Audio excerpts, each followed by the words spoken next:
Good morning. कैसे of class 12 accountancy partnership form new chapters change in profit sharing ratio. In our previous class, we discussed about the change in profit sharing ratio among the existing partners. Means in the previous class, we discussed about what the affection of a change in profit sharing ratio when without entering of a new partners or death of a partners, retire of a partners, existing of a partners. यानी हम लोगों ने अपने पिछले class में change in profit sharing ratio पर briefly discussion किया हुआ था। उसमें एक दो क्वेश्चंस के एग्जाम्पल को भी हमने आप लोगों को सॉल्व करवाया था। अब change in profit sharing ratio का जो नेक्स्ट टॉपिक है गुडविल, उस पर हम लोग चर्चा करते हैं। देखिए, goodwill means name, fame, popularity and reputation. आपका बिजनेस पिछले कई वर्षों से या कितने वर्षों से लगातार चलता चला आ रहा है। आपके जो कस्टमर हैं, आपके कस्टमर आपके बिजनेस एक्टिविटीज से फुल्ली सेटिस्फाइड हैं, तो उन सेटिस्फेक्शन को मॉनेटरी में कन्वर्ट करके उसका कैलकुलेशन करने की जो रिजल्ट होती है, उस रिजल्ट को हम लोग गुडविल कहते हैं। यानी goodwill is a name, fame, popularity. For example, मान लीजिए कि आपका कोई बिजनेस है और वह बिजनेस आप किसी दूसरे प्लेस पर कई वर्षों से लगातार चला रहे थे, लेकिन due to any circumstances you want to change this place of your old business into your new business, then your old customers come to your new places, that's why your goodwill. यानी ये आपके goodwill के ऊपर depend करता है कि आपके पुराने कस्टमर ने कहा कि भाई हमको इससे कोई मतलब नहीं है कि आप अपना बिजनेस कहाँ पर इस्टेब्लिश कर रहे हो, आप अपना बिजनेस कहाँ पर ऑपरेट कर रहे हो, it doesn't matter for we, हम लोगों से इसका कोई वास्ता नहीं है, हमको आपसे मतलब है, दैट्स वाई योर गुडविल। ये आपके गुडविल हुई। यानी गुडविल का मतलब होता है नाम, आपको कितने लोगों के बीच में जाना जाता है। आपका बिजनेस पिछले कई वर्षों से लगातार चलता चला आ रहा है। आपके बिजनेस की प्रॉफिट जो ईयर बाय ईयर चेंज होते चले जा रहे हैं, यानी एक्सटेंड होते चले जा रहे हैं, बढ़ते चले जा रहे हैं। आपका बिजनेस लगातार ग्रोथ करता चला जा रहा है। ये सभी आपके हार्ड वर्क का, आपकी ऑनेस्टी का, आपके टोटली डिवोशन के ऊपर डिपेंड किया, जिसकी वजह से आपका बिजनेस आज इस टॉप लेवल तक पहुंच गया। तो ये जिस कारण से हुआ, उसी कारण को हम लोग गुडविल कहते हैं। तो गुडविल का मतलब होता है, गुडविल एक ऐसी वैल्यू है, एक ऐसी एसेट है जिसको कि आपके बिजनेस के प्रॉफिट को बढ़ाने में काफ़ी इसका कंट्रीब्यूशन होता है। यानी ये आपके बिजनेस के प्रॉफिट को फ्रिक्वेंटली एक्सटेंड करता चला जाएगा, तो इसको हम लोग कहते हैं goodwill. Change in profit sharing ratio के इस टॉपिक में we discuss only the what is the goodwill and what the characteristics or nature of goodwill and what the method of calculation of the goodwill. We simply discuss only of these content in this chapter. The maximum calculation or treatment is to be done in the next chapter of admission of partners in a partnership firm. यानी admission of partners में goodwill का briefly और उसके बहुत ही एक्सप्लेनरी जो discussion किया जाएगा, वो आपको हम एडमिशन ऑफ पार्टनर्स में डिस्कस करेंगे। यहाँ पर केवल हम आपको ये बताएंगे कि गुडविल क्या है, गुडविल के कैरेक्टरिस्टिक्स क्या है, गुडविल की नेचर क्या है, and what the method of valuation और कैलकुलेशन ऑफ गुडविल। गुडविल के वैल्यू निकालने के, गुडविल को वैल्यूड करने के क्या क्या टेक्निक है, कौन कौन से उसमें एलिमेंट्स होते हैं, इस टॉपिक पर हम इस चैप्टर में आपको डिस्कस करेंगे। तो देखिए, गुडविल का मतलब होता है, गुडविल की जो कुछ इम्पोर्टेंस फैक्टर्स हैं, कुछ इम्पोर्टेंस टर्म्स हैं, जिसे मुझे लगा कि ये इम्पोर्टेंस है, उसको मैंने आप लोगों को लिखवा दिया है। और आप लोग, मैं यहाँ किसी बुक को सजेस्ट नहीं करूँगा, आप किसी भी बुक से, चाहे वो टी एस ग्रेवाल की बुक हो, चाहे वो डी के गोयल की बुक हो, चाहे वो आपके शर्मा जी की बुक हो, किसी की भी बुक हो, आप वहाँ से गुडविल के डेफिनेशंस को नोट कर लीजिए, उसको आप वहाँ से समझ लीजिए। सभी में एक ही चीज़ पर फोकस किया गया है कि गुडविल एक नेम, फेम, पॉपुलैरिटी, रेपुटेशन का एक मिला हुआ स्वरूप है। It is a format of combination of your name, fame and reputation which is earned by the proprietor of any business enterprises for done its business by the way of hard work and honesty। यानी उसने बड़े ही मेहनत से business को किया, इसका सीधा सीधा इफेक्ट उसके बिजनेस के प्रॉफिट पर पड़ा, और उसके बिजनेस के प्रॉफिट ईयर बाय ईयर, साल दर साल, पिछले साल की अपेक्षा इस साल, लास्ट ईयर की अपेक्षा अगले साल, ये इसी तरीके से एक्सटेंड होते चले जाएंगे। That's why your goodwill. अलग अलग राइटर्स ने गुडविल की अलग अलग डेफिनेशन दी है, तो जिसमें एक डेफिनेशंस है, मैं आप लोग के सामने उसको मैंने इसी वीडियोस में आप लोग को उसको लिखवा भी दिया है, आप लोग उसको वहाँ से नोट कर सकते हैं। और आपकी जो एक्सरसाइज बुक्स हैं, उस एक्सरसाइज बुक्स में भी अलग अलग राइटर्स के डेफिनेशन दिए गए हैं। इसमें एक डेफिनेशन है कि goodwill is nothing more than the probability that the old customers will resort to the old place. यानी आपके पुराने कस्टमर आपके नई बिजनेस के प्लेस पर without any hesitation, without any interruption वे चले आएंगे। That's why your goodwill. यानी वे आपके नई जगह पर चले आएंगे, इसका सीधा सीधा मतलब यह है कि वे आपके गुडविल के ऊपर पूरी तरीके से सेटिस्फाइड है, तो उनसे इसका कोई वास्ता नहीं कि आप। तो गुडविल सिंपल क्या है कि गुडविल एक ऐसी वैल्यूएबल एसेट है जिसको कि एक बिजनेस में प्रॉफिट को अर्न करने के लिए एक हेल्पफुल, एक इम्पॉर्टेंस टर्म्स के रूप में यूज़ किया जा सकता है। अब हम लोग बात करते हैं कि गुडविल के कैरेक्टरिस्टिक्स क्या क्या हैं, इसके फीचर्स क्या क्या हैं, इसके नेचर क्या है। तो गुडविल का जो कैरेक्टरिस्टिक्स है, इसमें सबसे पहला है कि goodwill it is an intangible asset. यानी गुडविल एसेट है।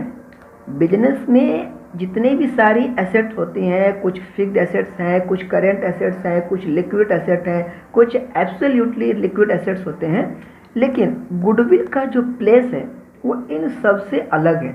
बाकी जो एसेट होते हैं, चाहे वो फिक्स्ड एसेट हो, चाहे वो करेंट एसेट हो, उनका तो कुछ न कुछ फिजिकल एग्जिस्टेंस होता है जिसको कि आप देख सकते हो, छू सकते हो, रियलाइज़ कर सकते हो।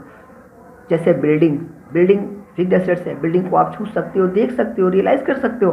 बट गुडविल एक ऐसी एसेट है जो कि इनटेंजिबल है। Means you can not touch, you can not see in your naked eyes, you can simply only feel in your business organisation.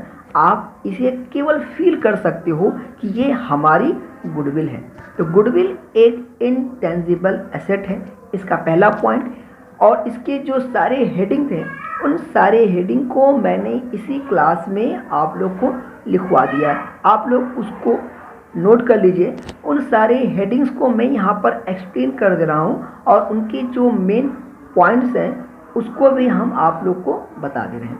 तो इसका पहला कैरेक्टरिस्टिक्स ये हो गया कि गुडविल एक इनटेंजिबल एसेट है। You can not touch, you can not seen, only you can feel. आप गुडविल को केवल फील कर सकते हैं। ये जो है आपके बिजनेस की एक ऐसी एसेट है जो आपके बिजनेस के प्रॉफिट को बढ़ाने में असिस्ट कर रही है, लेकिन आप इसको देख नहीं सकते हो। ठीक।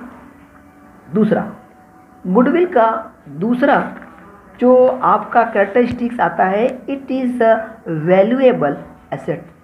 देखिए, गुडविल एक बहुत ही वैल्यूएबल, बहुत ही प्रीशियस एसेट है, यानी ये बहुत ही बहुमूल्य है।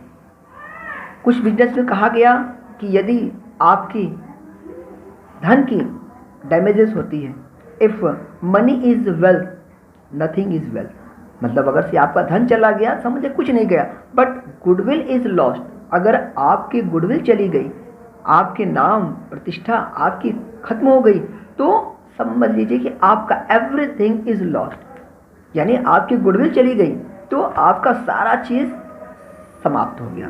तो it is a valuable asset. दूसरा इसका इंपॉर्टेंस कैरेक्टरिस्टिक्स है। गुडविल का तीसरा आपका कैरेक्टरिस्टिक्स है, it is helpful in earning excess profit. यानी गुडविल आपकी प्रॉफिट को बढ़ाने में अपना काफ़ी इम्पोर्टेंस कंट्रीब्यूशन देता है। यानी गुडविल एक ऐसी एसेट है, एक ऐसी थिंग्स है विच कैन हेल्प और provide the facilities to earning excess profit in your business organisation. आपके बिजनेस ऑर्गेनाइजेशन के प्रॉफिट को एक्सेस करने में, बढ़ाने में ये काफ़ी हेल्पफुल साबित होता है। गुडविल का फोर्थ कैरेक्टरिस्टिक्स है, it is value in liable to constant fluctuation. यानी देखिए कि जब गुडविल ये जो है आपकी डेप्रिसिएट नहीं होती, यानी गुडविल में डेप्रिसिएशन नहीं आता, it is a value is liable to constant fluctuation. It is always present as a silent asset in a business where there are super profit or normal profit or any types of profits.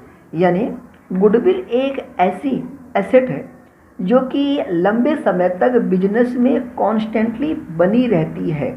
इसमें जो भी सारे fluctuations होते हैं business में, जो भी आपके उतार चढ़ाव होते हैं, उन उतार चढ़ाव के फ्लक्चुएशन के there is no effect on the value of goodwill.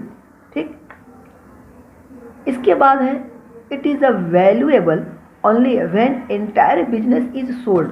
देखिए गुडविल को आप बेच नहीं सकते।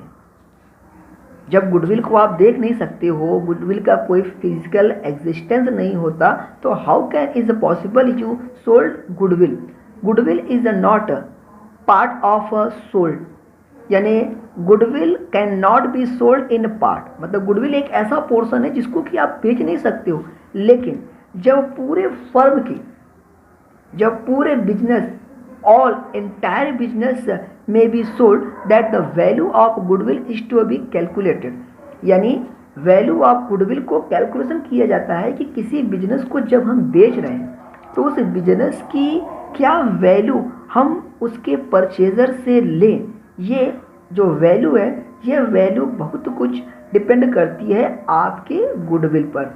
So it is a value only when entire business is sold. यानी ये ध्यान दीजिएगा, यहाँ गुडविल को बेचने के बारे में नहीं बात कहा गया है। यहाँ कहा गया जब पूरे बिजनेस को अगर से सेल किया जाए तो उस समय उस बिजनेस की क्या प्राइस या क्या अमाउंट हम उसके परचेजर से डिमांड करेंगे, तो वो जो डिमांड की जो अमाउंट है उसका जो डिसीजन होता है, उसका जो डिक्लेरेशन होता है, वो डिक्लेरेशन किसके ऊपर डिपेंड करता है, वो फुल्ली डिपेंड करता है उस बिजनेस के गुडविल पर। ठीक, इसके बाद गुडविल का लास्ट कैरेक्टरिस्टिक्स ये कह सकता है कि it is difficult to place and extract value on goodwill. यानी गुडविल जो है ये आपके, ये एक ऐसी कंडीशन है जो कि आपके टाइम टू टाइम जो है ये क्या होती रहती है, जो आपके बिजनेस की जो सर्कमस्टेंसेस चेंजेस होते रहते हैं, चाहे वो आपके फाइनेंशियल सर्कमस्टेंसेस हो, चाहे वो बिजनेस के सर्कमस्टेंसेस हो, चाहे वो गवर्नमेंट के रूल्स रेगुलेशंस के सर्कमस्टेंसेस हो, उसका जो है मतलब किसी भी तरीके के आपके बिजनेस के जो इन्वायरमेंट है, either it doesn't matter, business environment is affected both internal और एक्सटर्नल। यानी किसी भी बिजनेस के दोनों ही फैक्टर्स आपके बिजनेस के एंटिटी को अफेक्ट करते हैं, चाहे वो आपका इंटरनल फैक्टर हो, चाहे वो एक्सटर्नल फैक्टर हो। यानी बिजनेस में आपके गुडविल की जो वैल्यू है उसको कैलकुलेट करना, वो हर एक जगह के हिसाब से वो आपकी कैलकुलेट होती रहती है। यानी it is difficult to place and extract value on goodwill. यानी ये केवल उसी कंडीशन में है कि बिजनेस में बहुत सारे आपके बदलाव होते रहते हैं। आज गवर्नमेंट की टैक्स की पॉलिसी कुछ है, कल गवर्नमेंट की टैक्स पॉलिसी कुछ और हो सकती है, तो उसका सीधा सीधा इफेक्ट जिस आपकी थिंग्स पर पड़ती है या जिस फैक्टर्स को वो इफेक्ट करती है, उसका इम्पैक्ट होता है, वो आपकी गुडविल होती है। तो ये गुडविल के आपके 6 कैरेक्टरिस्टिक्स हैं। इसके बाद ओरिजिन ऑफ गुडविल, गुडविल की जो ओरिजिनेशन होती है उसके जो कौन कौन से ऐसे फैक्टर्स हैं जो कि एक गुडविल की वैल्यू को अफेक्टेड करते हैं, चाहे वो डायरेक्टली या इनडायरेक्टली। तो ये टॉपिक है आपका ओरिजिन ऑफ गुडविल। इसमें क्यों गुडविल की हमको क्यों ज़रूरत है, भाई हमारा बिजनेस चलता चला आ रहा है तो हम क्यों अपने बिजनेस की गुडविल का वैल्यूएशन करें, वाई। तो ये है आपका factors affecting the value of goodwill. सबसे पहला, कौन से ऐसे फैक्टर हैं जिससे कि आपके गुडविल में वो इफ़ेक्ट डालती हैं। अब ये इफ़ेक्ट पॉजिटिव भी हो सकता है, नेगेटिव भी हो सकता है। Means the environment of your business empire is favorable according to the business, that may be possible your goodwill is so high, but if your environment or your condition does not tally your business empire, that your business may be down, आपके business down होती चली जाएगी तो आपकी goodwill भी उसका कहीं न कहीं खामियाजा भुगतेगी। तो ओरिजिन ऑफ गुडविल में सबसे पहला फैक्टर हमारा है favourable location of the business. देखिए, यदि आपके बिजनेस का जो लोकेशन है, जिस जगह पर आपका कोई बिजनेस चल रहा है, यदि वह बिजनेस आपके फर्म के बिजनेस के एनवायरनमेंट के अकॉर्डिंग अगर से है तो इसका सीधा सीधा अट्रैक्शन आपके बिजनेस के ऊपर पड़ेगा और इसका डायरेक्टली इफेक्ट आपके गुडविल पर होगा। आपके गुडविल में भी एक्सटेंड और रेस्ट, आपकी गुडविल बढ़ेगी। दूसरा है गुडविल का जो एक सीधा फैक्टर्स है जो कि अफेक्ट करता है, वो बहुत कुछ उसके मैनेजमेंट के ऊपर डिपेंड करता है। यदि आपके बिजनेस एम्पायर के जो मैनेजर हैं उन्होंने एफिशिएंसी का यूज़ करते हुए अपने बिजनेस को ऑपरेट किया तो इसका सीधा इफ़ेक्ट ये होगा कि उन्होंने बड़े ही ईमानदारी से, बड़े ही मेहनत से, बड़े ही ड्यूटीफुलनेस हो करके, पूरी तरीके से डिवोटी हो करके उन्होंने इस बिजनेस को ऑपरेट किया, इसको चलाया, तो इसका सीधा सीधा इफ़ेक्ट आपके गुडविल के ऊपर पड़ेगा। यानी if the business is run by the experienced and efficient management, its profit will be go on increasing। यानी आपके बिजनेस में जो जितने भी सारे मैनेजर थे, जो भी सारे आपके स्टाफ थे, वो काफ़ी एक्सपीरियंस होल्डर हैं, उनके पास काफ़ी नॉलेज है, वे अपने नॉलेज का, अपने स्किल का प्रॉपर यूटिलाइज करके आपके बिजनेस के ग्रोथ को करने में, आपके बिजनेस की ग्रोथ में वो काफ़ी हेल्पफुल होते हैं, जिसका सीधा इफ़ेक्ट आपके गुडविल पर पड़ा। ये हो गया। उस केस में हमको गुडविल के फैक्टर्स पर डिपेंड होना पड़ सकता है। दूसरा है the longevity of the business, यानी आपका एक बिजनेस पिछले कितने वर्षों से लगातार चलता आ रहा था। देखिए, अगर से कोई नई फर्म होती है या कोई नई बिजनेस होती है तो उस पर पब्लिक का फेथ, पब्लिक का जो विश्वास है उसको जमाने में थोड़ा टाइम लग सकता है। लेकिन अगर से बिजनेस आपकी पुरानी है, बिजनेस के जो उसके जो एक्टिविटीज़ है वो पिछले कई वर्षों से लगातार चलती चली आ रही है, तो जो पुरानी बिजनेस एंटिटी होती है, जो पुराने बिजनेस एम्पायर होते हैं, उस पर पब्लिक का विश्वास आसानी से जमा रहता है। तो उस कंडीशन में जो पुरानी बिजनेस है तो उसकी गुडविल भी काफ़ी अच्छी होगी। यानी an old business is better known to its customers, therefore it's likely to have more goodwill. जबकि एक पुरानी when a business enterprise has build up good reputation over a period of time, यानी उसमें जो पुराने कस्टमर्स हैं उनको उस पर्टिकुलर बिजनेस एंटिटी के बारे में फेमिलियर कराने की कोई ज़रूरत नहीं होती। They already all things know about that company और दैट फर्म और बिजनेस, यानी वे उस कंपनी उस फर्म के बारे में पहले से बहुत कुछ जानते हैं, उनको किसी नई चीज़ को बताने की ज़रूरत नहीं है। हाँ, लेकिन जब एक नई बिजनेस इस्टेब्लिश्ड होती है उस कंडीशन में जो उसके स्टाफ होते हैं, जो उसके मैनेजर होते हैं, उन सभी मैनेजर को, मैनेजमेंट को पूरी तरीके से, बहुत ही ब्रीफली उनको पूरी तरीके से मेहनत करना पड़ सकता है। तो उस कंडीशन में अगर नई बिजनेस है तो उसकी गुडविल कम होगी, और अगर से पुरानी बिजनेस है, पिछले कई सालों से लगातार चलती चली आ रही है, उसकी गुडविल ज़्यादा होगी। ये हो गया। और इसका एक है आपका नेचर ऑफ गुड्स। देखिए, आपके फर्म के जो गुडविल है ये बहुत कुछ आपके उस गुड्स के नेचर पर डिपेंड करती है कि आप किस चीज़ का, किस प्रोडक्शन का आप मैन्युफैक्चरिंग करते हो। मतलब आपके जो अंदर जो प्रोडक्शन होते हैं गुड्स के, वो किस टाइप का प्रोडक्शन होता है, यानी आप किस गुड्स की डीलिंग करते हो। अगर डेली यूज़ की चीज़ें हैं उस तरीके के प्रोडक्शन आप करते हो, या एक ऐसी चीज़ें हैं जो कि कस्टमर्स उसको बहुत ही रेयर केस में परचेज करता है, ठीक। तो इन सब सारी चीज़ के भी ऐसे भी गुड्स जो होते हैं जिसका आप प्रोडक्शन करते हो, उन गुड्स के नेचर भी आपके बिजनेस के गुडविल को इफ़ेक्ट करते हैं।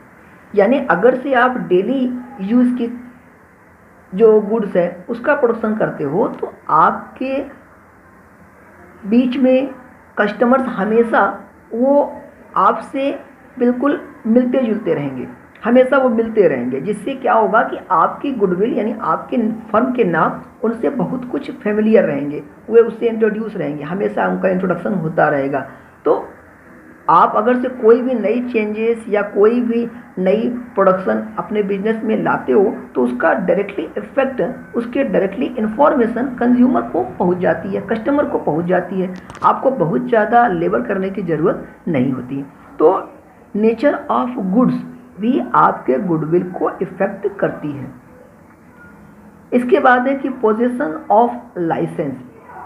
लाइसेंस देखिए, कभी कभी क्या होती है कि कोई फर्म किसी गुड्स का एक्सपोर्ट इंपोर्ट करती है, तो उसे इस गुड्स के एक्सपोर्ट इंपोर्ट करने के लिए उसको एक लाइसेंस एग्जिम पॉलिसी को फुलफिल करने के बाद उसे लाइसेंस की रिक्वायरमेंट होती है। तो if a firm holds an important factors, means if a firm holds an import license, the goodwill of the firm will more, as it will very difficult for other firms to enter this business in the absence of the license। भैया, आपके पास किसी business को करने का licence नहीं है, लेकिन फिर भी आप उस बिजनेस को विदाउट लाइसेंस पोजेस किए आप उसको ऑपरेट कर रहे हो, आप उसको सेल कर रहे हो, तो it's may be possible without licence holding of a company और फर्म में लॉस देयर्स प्रॉफिट्स और दे अफेक्टेड डायरेक्टली और इनडायरेक्टली देयर बिजनेस।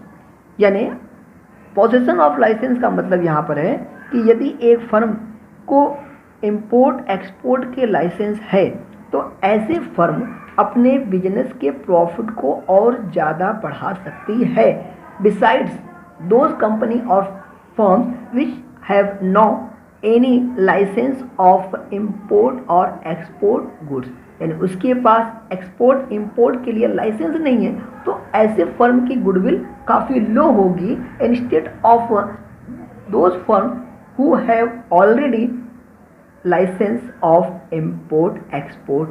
ठीक, इसके बाद है मोनोपोलिस्टिक एंड अदर राइट्स।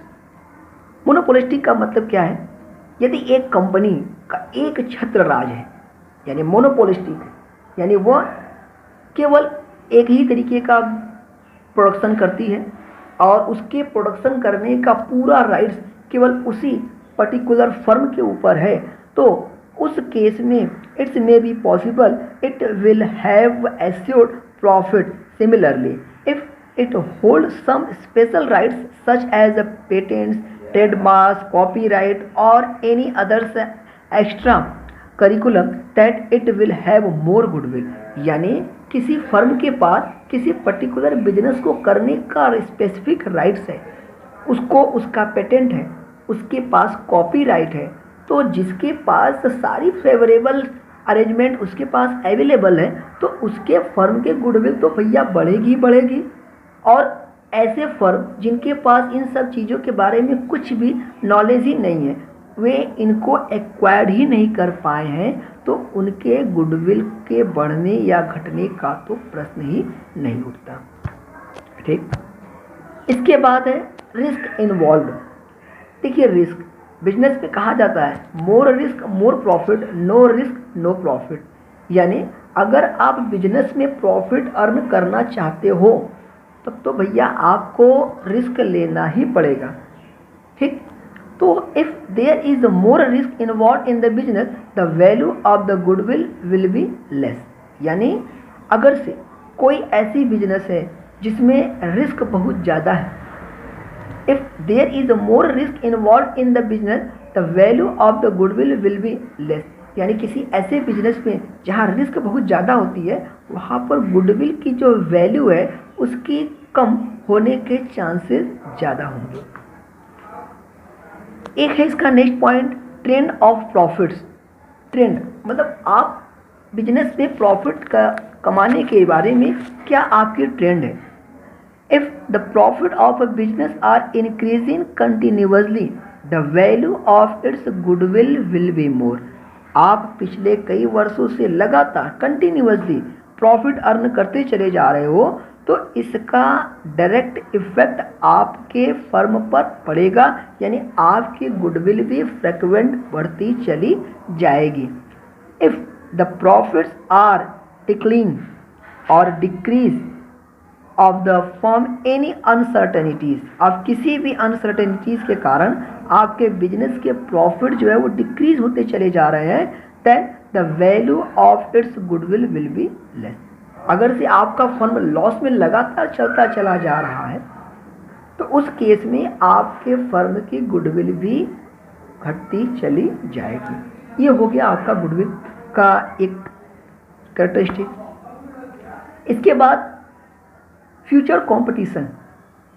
अगर से आप किसी ऐसे बिजनेस को ऑपरेट कर रहे हो जिसमें उसके फ्यूचर में कंपटीशन होने के चांसेस ज़्यादा हो सकते हैं, यानी आपको ऐसी पॉसिबिलिटीज़ लगती है कि आपके बिजनेस में कंपटीशन का इंक्रीज होना फिक्स्ड है, तो उस केस में आपके फर्म की जो गुडविल है वह थोड़ी कम रिड्यूस हो सकती है। यानी if there was any possibility of increased competition in future would deficiently reduce the value of goodwill, तो ये आपके डायरेक्टली गुडविल को इफेक्ट करेगी, यानी आपकी गुडविल कम होती चली जाएगी। इसके बाद आपका एक और नेचर है गुडविल का कि कैपिटल रिक्वायर्ड। यानी अगर से किसी फर्म में किसी बिजनेस में आपके कैपिटल की जो रिक्वायरमेंट है वो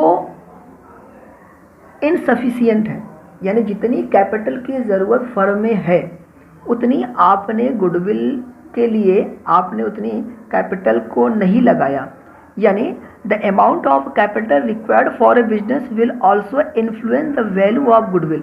if two business enterprise earn the same rate of profit, the business with lesser capital requirement shall enjoy more goodwill।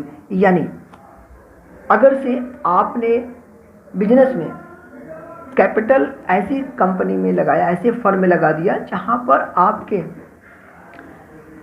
देखिए इसका अगला नेचर है कैपिटल, छोड़िए, देखिए इसका नेक्स्ट है आपका कैपिटल रिक्वायर्ड। ठीक, कैपिटल रिक्वायर्ड मीन्स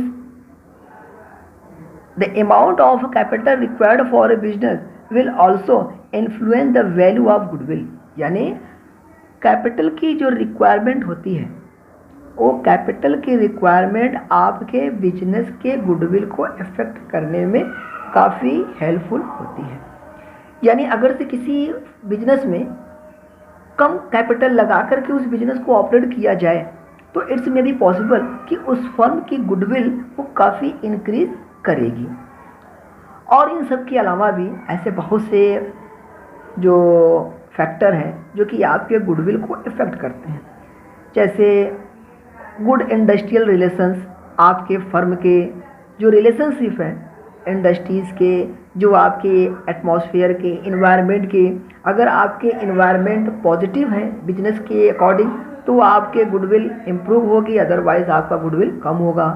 उसके बाद फेवरेबल गवर्नमेंट रेगुलेशंस, आपके बिजनेस के फर्म के मतलब जैसे आप गवर्नमेंट की पॉलिसीज़ चाहते हो, यदि आपकी गवर्नमेंट की पॉलिसीज़ उसी की तरह है जैसा कि आपने एक्सपेक्टेशन किया था तो उस केस में भी आपके फर्म की गुडविल इम्प्रूव होगी, यानी वो आपके फर्म के गुडविल को बढ़ाएगी।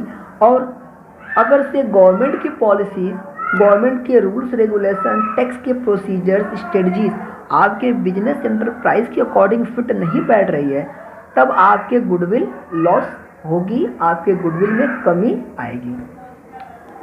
फिर इसके बाद बहुत सारे ऐसे फैक्टर्स हैं जो अदर फैक्टर्स में आते हैं, मतलब किसी भी तरीके से अगर से ऐसा कोई फैक्टर है जिससे जो डायरेक्टली आपके गुडविल को इंक्रीज करने में असिस्ट करे, उससे आपकी गुडविल बढ़ेगी।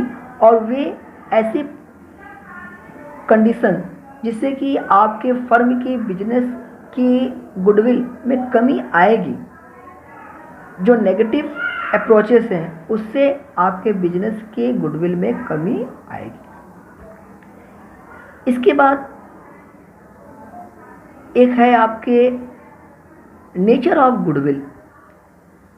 देखिए नेचर ऑफ गुडविल पर जब हम लोग चर्चा करते हैं तो basically there are 3 natures of goodwill arising when we calculate और measurement of value of goodwill.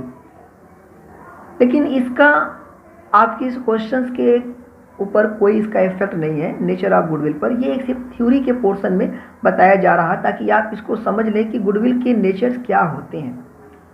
ये आप लोग के क्लास 12 की टेक्स्ट बुक में ये नेचर ऑफ गुडविल जो अभी हम बता रहे हैं ये आप लोग के टेक्स्ट बुक में नहीं है, लेकिन आप लोग चूँकि गुडविल के बारे में हम बता रहे हैं तो आप लोग गुडविल के इस नेचर के बारे में भी समझ लीजिए।